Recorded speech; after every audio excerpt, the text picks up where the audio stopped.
हमारे इस channel Mithila junction को लाल button दबाकर सब्सक्राइब करें व घंटी के निशान का बटन दबाएं ताकि सभी नए वीडियो आप तक तुरंत पहुंचे बिल्कुल मुफ्त।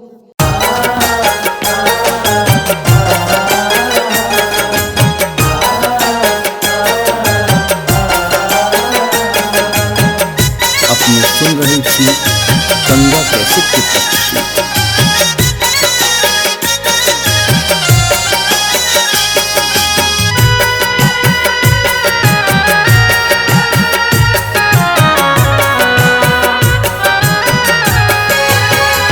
पुत्र छलियो हम मैया के किए भुला गेली। पुत्र छलियो हम मैया के किए भुला गेली। मोन छलै माँ मोन छलै माँ मोन छलै माँ हंसै के हमर तकिए कना देली। पुत्र छलियो हम मैया के किए भुला गेली।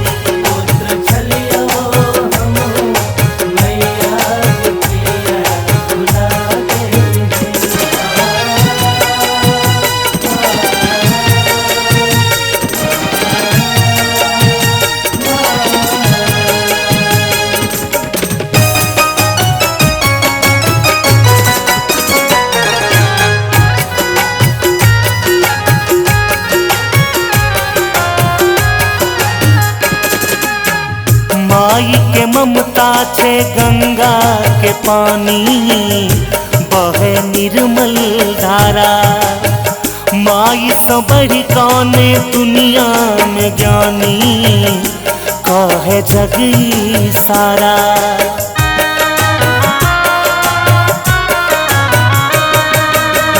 माई के ममता छे गंगा के पानी बहे निर्मल धारा। माई सबरी कौने दुनिया में ज्ञानी कहे जगी सारा। भेलो पाथर गे भेलो पाथर गे भेलो पाथर गे हिया तोहर तू हमरा भगा देली।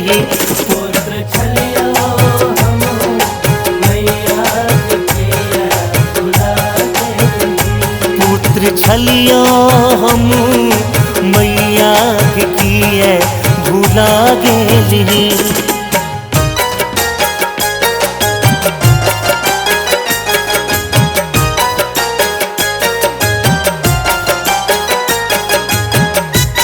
अपने सुन रही थी गंगा कैसेट की प्रस्तुति।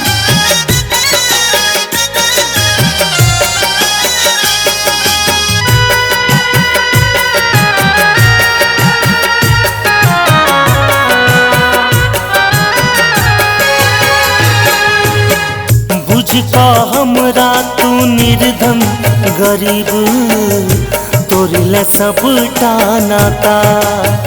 भटकै चिरन वन छै जरल नसीब भेले बाम विधाता।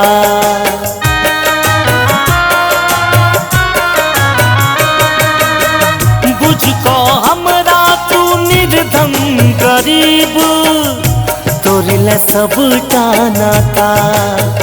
भटकै चिरन वन छै जरल नसीब भेले बाम विधाता। दो के अनका के दो के अनका के दो के अनका के बंगला मोटर तू हमरा जरा देली।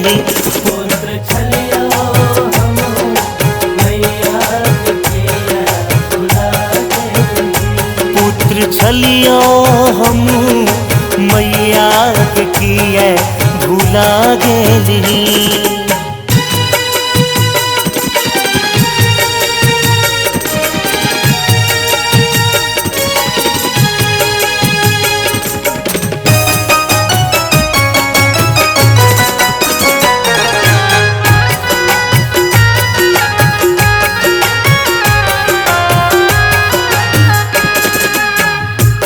कर के ली अमितवा के मैया अंगुरी अपन छोरा का।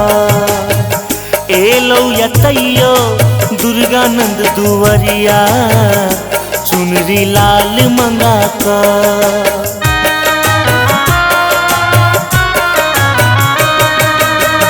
तू घर के लिए अमितवा के मैया अंगुरी अपन छोरा का।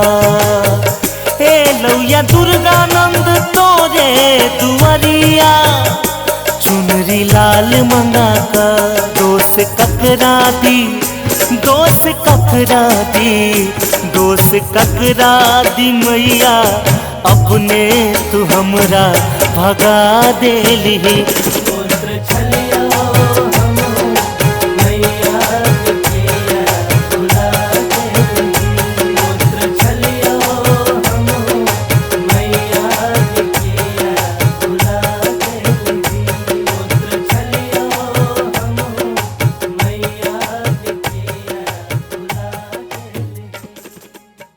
हमारे इस चैनल मिथिला जंक्शन को लाल बटन दबाकर सब्सक्राइब करें व घंटी के निशान का बटन दबाएं ताकि सभी नए वीडियो आप तक तुरंत पहुंचे बिल्कुल मुफ्त।